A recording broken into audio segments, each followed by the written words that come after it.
ముఖాముఖి.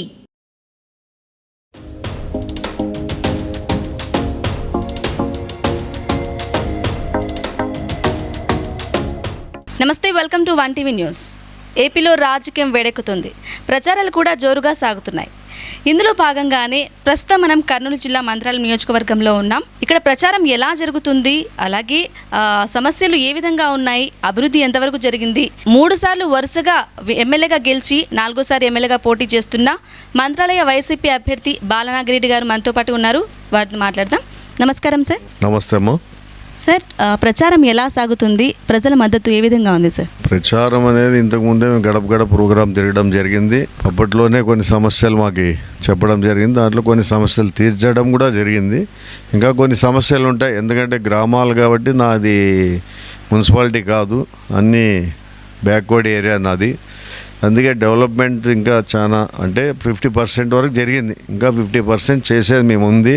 కానీ 3 సార్లు ఎమ్మెల్యే అయినా 2 సార్లు ప్రతిపక్షంలో ఉండడం కాబట్టి డెవలప్ చేయలేకపోయాము. ఇప్పుడు 5 సంవత్సరాలు 50% చేయగలిగాము. రోడ్లు అయితేమి, కొన్ని డ్రైనేజీలు, డ్రింకింగ్ వాటరు, అలాగే లిఫ్ట్ ఇరిగేషన్లు ఇవన్నీ తీసుకురావడం జరిగింది.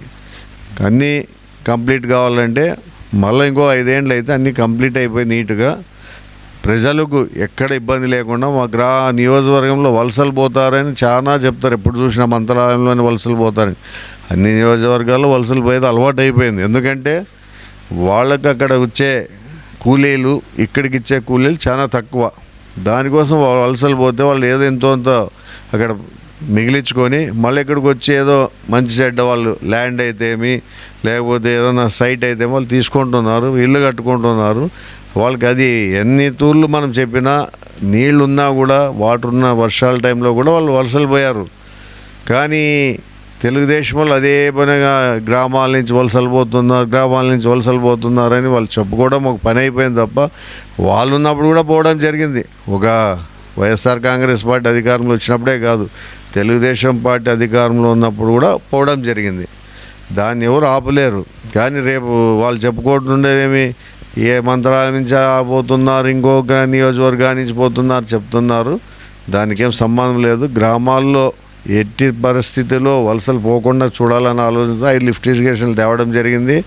దానికి దగ్గర 10,000 ఎకరాలు కూడా నీళ్లు ఇవ్వడం జరుగుతుంది. ఎందుకంటే ఇప్పుడు వర్షాలు లేక ఈ సంవత్సరం నది కూడా వాటర్ లేకపోయింది. కొంచెం ఆ ప్రాబ్లంతో కొన్ని పనులు స్లోగా అవుతున్నాయి. తప్పకుండా మళ్ళీ మా అధికారంలో వచ్చిన తర్వాత తప్పకుండా మేము 5 లిఫ్ట్ ఇరిగేషన్లు రైతులకు నీళ్ళు ఇబ్బంది లేకుండా 10,000 ఎకరాలకు ఇస్తాను.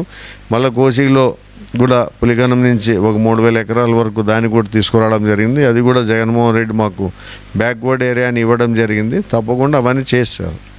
సార్, 30 పడకల ఆసుపత్రి అలాగే డిగ్రీ కాలేజీని గతంలో మీరు హామీ ఇవ్వడం జరిగింది. దాన్ని ఎంతవరకు పూర్తి చేశారు? 30 పడకల ఆసుపత్రి అనేది చెప్పడం జరిగింది. కానీ మాకు మంత్రాలయం హెడ్ క్వార్టర్లో ఎక్కడ కానీ గవర్నమెంట్ ల్యాండ్ లేదు. ఎక్కడ చుట్టూ మనకి దగ్గర 5 కిలోమీటర్ల వరకు స్వామి వాళ్ళదే, మఠం వాళ్ళదే భూమి ఉంటుంది. కాబట్టి అక్కడ కొంచెం ఇంకా 30 పడకల ఆసుపత్రి తీసుకురావాలని ఉండే. కానీ 30 పడకల ఆసుపత్రి ఏమి మనము ఇది కూడా అడగడం జరిగింది. ఆదోన్లో వచ్చిన హాస్పిటల్ని మేమే ఫస్ట్ అడిగింది. కానీ మంత్రాలయంలో కర్ణాటక బార్డర్ ఉంది కాబట్టి పక్కనే హాస్పిటల్ ఉంది, నవోదయ హాస్పిటల్. ఇంకా అక్కడ అంత ఇబ్బంది ఇది ఉంటుంది కాబట్టి సెంటర్ ఆదోన్ అవుతుంది కాబట్టి అందరికి సరిపోతున్న ఆలోచనతో ముఖ్యమంత్రి గారు ఆదోన్కి ఇవ్వడం జరిగింది మెడికల్ కాలేజ్. దాన్ని మేము మంత్రాలయంకే ఫస్ట్ మేము అడిగాం. ఆ తర్వాత నీకెందుకు అంత పెద్దదని ఆలోచన చేసి సెంటర్, ఎందుకంటే పత్తికొండ, ఆలూరు, ఆదోని, మంత్రాలయం, ఎమింగనూరు ఇవన్నీ సెంటర్ అవుతుంది ఆదోని ఆలోచనతో అక్కడ ఇవ్వడం జరిగింది. 30 పడకల ఆసుపత్రి కూడా ఇస్తా అని చెప్పడం జరిగింది. త్వరలోనే ఇస్తాము. పిహెచ్సి సెంటర్లు కూడా 2 తేవడం జరిగింది. 10 బెడ్ హాస్పిటల్స్, కాచాపురం ఒకటి, మురిని ఒకటి. కాచాపురం పని నడుస్తుంది, మీరు పోయేదప్పు చూడవచ్చు. ఇంకా మురినిది టెండర్ కాలేదు. త్వరలో 30 పడకల ఆసుపత్రి మాత్రం నెక్స్ట్ మా గవర్నమెంట్ వస్తే తీసుకొని వస్తాం. సరే, అలాగే శాశ్వత అభివృద్ధికి ఏం పరిష్కారం చేయలేదు అనేసి ప్రతిపక్షాలు ఒకవైపు విమర్శిస్తూనే ఉన్నాయి సార్, దానికి ఏం చెప్తారు? చూడమ్మా, ప్రతిపక్షాలు ఇవి మామూలే. వాళ్ళకి అలవాటు అయిపోయింది. వాళ్ళు విమర్శించేది ఒక పని, వాళ్ళు వేరే ఆలోచన చేయరు. వాళ్ళు మంచి పని చేస్తే కూడా ఓర్చలేరు.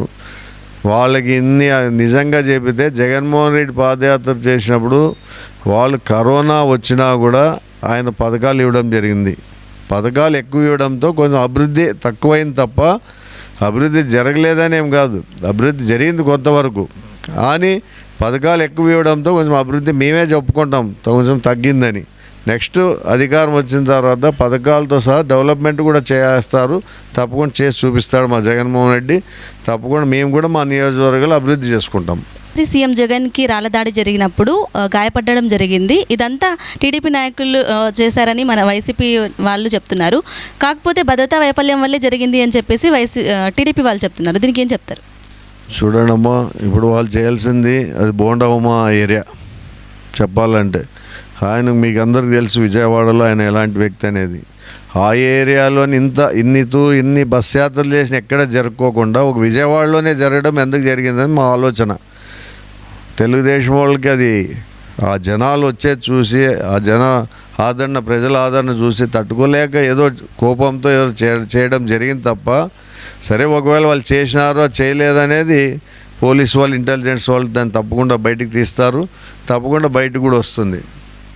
సార్, జగన్ చేపట్టిన సంక్షేమ పథకాలతోనే ముందుకెళ్తున్నారా, లేదంటే మీరు ప్రత్యేకంగా ఒక ఎజెండాను రూపొందించుకొని వెళ్తున్నారా? ఆయన చెప్పిన పథకాలతో ప్లస్ మేము చేసిన అభివృద్ధితో కూడా మేము ముందుకు వెళ్తున్నాము. ఎందుకంటే కొన్ని రోడ్స్ వేయగలిగాము, కొన్ని డ్రింకింగ్ వాటర్కి శాశ్వత పరిష్కారం కూడా కొన్ని విలేజుల్లో చాలా ఇబ్బందికరంగా ఉండే వాటిని కూడా చేయడం జరిగింది. అలాంటివన్నీ మా అభివృద్ధితో ఆయన ఇచ్చిన పథకాలతో రెండు కలిపి ముందుకు తీసుకెళ్తున్నాం. వరుసగా 3 సార్లు ఎమ్మెల్యేగా గెలిచారు, ఇప్పుడు 4సారి పోటీ చేస్తున్నారు. మీ గెలుపుకు దోహదపడే అంశాలు ఏంటంటారు? నేను చేసే అభివృద్ధి, వాళ్ళు పలకరించే ఇది, ప్రజల్లో నా మీద ఉండే అభిమానము, ప్రేమ.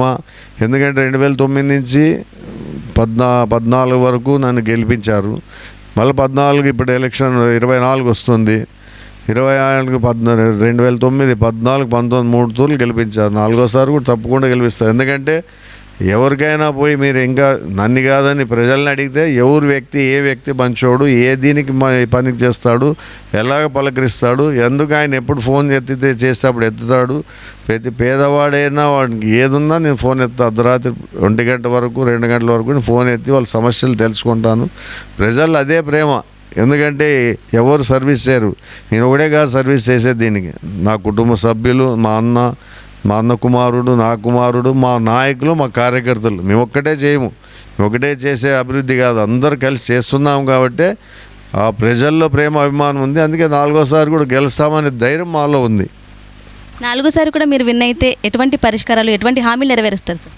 చెప్తాం కదమ్మా, ఇంకా లిఫ్ట్ ఇరిగేషన్స్ తీసుకొచ్చే ఉన్నాయి, అవన్నీ కంప్లీట్ చేయాలి.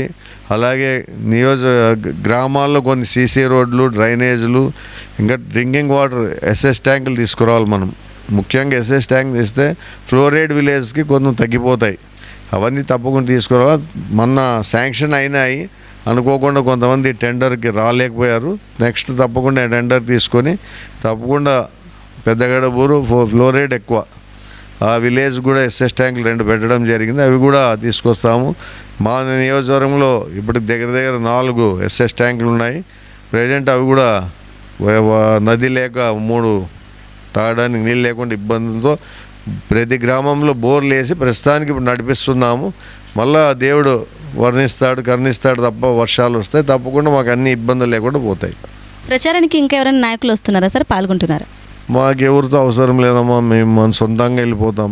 మాకెందుకంటే జగన్మోహన్ రెడ్డి మననే అడిగితే నీకేం అవసరం లేదు, నీ ప్రచారం నువ్వు చేసి వెళ్ళిపో అని చెప్పాడు. నువ్వు రావాలన్నా ఒకసారి కూడా నీ కాన్స్టిట్యున్సీకి రాలేదంటే నీకేం అవసరం లేదు, నీకు తెలుసు, నువ్వు వెళ్ళిపో, ముందు ప్రచారం చేసుకో, నువ్వు బాగా ఇది చేసుకుంటావు అని చెప్పాడు. అయినా మేము అడుగుతాం తప్పకుండా రావాలని. ఇంకా వాళ్ళు బిజీ షెడ్యూల్ ఉంటే ఆయన రాలేడు పాపము. సరే రాకపోయినా నేను ఎంపీ గారు తప్పకుండా తిరుగుతాం. అలాగే కింది స్థాయి నేతలను కూడా సమన్వయంతో కలుపుకొని వెళ్తున్నారా సార్? తప్పకుండా అందరిని కలుపుకు వెళ్తాము. కింద వాళ్ళు అనేది నాకేమి కుల మత భేదాలు ఏవీ లేవు. అవి లేనందుకే ప్రజలు మమ్మల్ని ఆదరిస్తున్నారు తప్ప మేము ఈరోజు వాళ్ళు ఈ ఫలానా చిన్నవాళ్ళు, వాళ్ళు పెద్దవాళ్ళు ఉంటేనే మాట్లాడేయాలని ఆలోచన ఎప్పుడు లేదు. ఎవరు వచ్చినా ఎవరితో కూడా మర్యాదగా గౌరవంగా మాట్లాడేది నా పద్ధతి. మా కుటుంబ సభ్యులు కూడా అదే ఆలోచనే. ఇప్పుడు నేను లేకుండా 3 ఉంటారు మాకు. మా అన్న ఉంటాడు, మా అన్న కూడా, మా కుమారుడు ఉంటాడు. వాళ్ళు లేకపోయినా మా మండల నాయకులు, కార్యకర్తలు గ్రామాల్లో చూసుకుంటూ పోతారు, లీడర్స్ అందరూ.